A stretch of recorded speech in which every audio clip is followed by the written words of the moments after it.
तो दोस्तों संभव स्टील ट्यूब्स लिमिटेड ने अपने क्वार्टर वन के नंबर को डिस्क्लोज कर दिया है। तो चलिए देखते हैं क्या है क्वार्टर वन के नंबर्स के अंदर। हाल ही में कंपनी का आईपीओ आया था और हफ्ता 10 दिन पहले ही कंपनी ने अपने Q4 के नंबर भी दिए हैं और अभी तुरंत कंपनी ने अपने Q1 के भी नंबर आपको दे दिए हैं। चलिए देख लेते हैं। डाटा मिलियंस में है, मैं आपको क्रोज में बता रहा हूँ।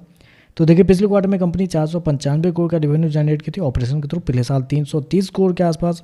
जबकि अभी देखें तो कंपनी का रेवेन्यू 558 करोड़ आपको जाता हुआ देखने को मिला। तो साल दर साल जाते हैं तो साल दर साल कंपनी के रेवेन्यू के अंदर एक अच्छी खासी तेजी आपको देखने को मिली।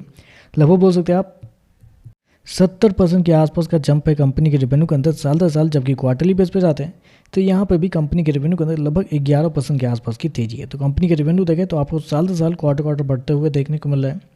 खर्चे की बात करते हैं तो देखिए पिछले क्वार्टर में कंपनी खर्चे 475 करोड़ थे, पिछले साल 298 करोड़। जबकि अभी देखें तो कंपनी खर्चे 514 करोड़ आपको जाता हुआ देखने को मिला। तो कंपनी के खर्चे देखें तो खर्चे भी आपको ठीक है, कंट्रोल में आपको देखने को मिल रहा है। चलिए कंपनी का प्रॉफिट क्या निकलता है वो देखते हैं। तो देखिए पिछले क्वार्टर की बात करते हैं तो पिछले क्वार्टर में कंपनी का जो प्रॉफिट है लगभग 16 करोड़ के आसपास था। पिछले साल की बात करते हैं तो 24 करोड़ के आसपास। जबकि अभी देखें तो कंपनी का प्रॉफिट 33 करोड़ के आसपास आपको जाता हुआ देखने को मिला। तो कंपनी के प्रॉफिट के अंदर भी देखते कंपनी के प्रॉफिट के अंदर भी एक अच्छी खासी तेजी आपको देखने को मिली।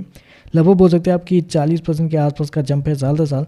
क्वार्टरली बेस पे जाते हैं तो डबल होता हुआ देखने को मिला। तो कंपनी का प्रॉफिट देखें तो शानदार आपको देखने को मिला साल दर साल, क्वार्टर दोनों।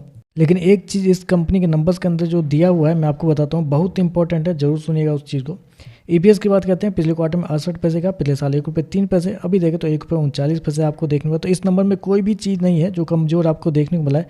लेकिन एक इंपॉर्टेंट चीज़ जो आपको पता होना चाहिए वो है कंपनी के जो आईपीओ आए थे कुछ दिनों पहले उसके 30 दिन भी अभी तक नहीं हुए हैं। याद रखिएगा 30 दिन भी अभी तक कंपनी का आईपीओ लिस्टिंग का नहीं हुआ है।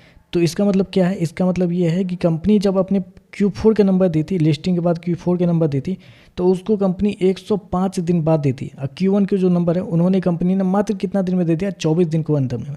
मतलब जून का नंबर है, 24 जुलाई को कंपनी नंबर दे रही है। तो एक रिजल्ट देने में कंपनी 105 दिन लगाती है, दूसरा रिजल्ट देने में कंपनी 24 दिन लगाती है। क्यों लगाती है? इसके पीछे का रीज़न समझिए। क्योंकि कंपनी बहुत खेल खेलती है इन सारी चीज़ों को देने में। क्योंकि रिजल्ट के पीछे की चीज़ आप नहीं समझिएगा।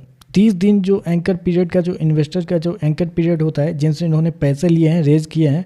ऑब्वियस है ना, जब आईपीओ आता है तो क्या होता है, एंकर इन्वेस्टर से पैसे कुछ बड़े अमाउंट रेज किए जाते हैं।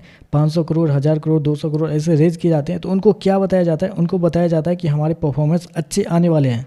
तो इस कंपनी ने थोड़ा ज़्यादा एडवांस कर दिया है यहाँ पे कि 30 दिन हुआ ही भी नहीं है, इन्होंने अपने Q1 के भी नंबर दे दिए हैं। इससे क्या होगा कि इससे शेयर के अंदर तेज़ी आपको देखने को मिलेगी। और तेज़ी देखने को मिलेगी तो जैसे ही 30वां दिन आपको मिलेगा उस दिन एंकर इन्वेस्टर जो है इनके, वो उनके जो 50% शेयर के लॉक इन पीरियड जैसे ही ओपन हो जाएगा तो वो अपना माल बेच के निकल जाएंगे। यही चलता है। क्योंकि ये जो बहुत यहाँ पे शातिर वाला काम किया गया इस कंपनी की ओर से, कंपनी मतलब जो एंकर इन्वेस्टर से पैसे जुटाई है उनको पूरा क्लियर मतलब रास्ता दे रही है निकलने का। क्योंकि ऑब्वियस है ना, रिजल्ट अच्छा रहेगा तो शेयर गिरेगा क्यों? गिरने का कोई चांस ही नहीं है। तो गिरने का चांस नहीं है तो शेयर बढ़ेगा।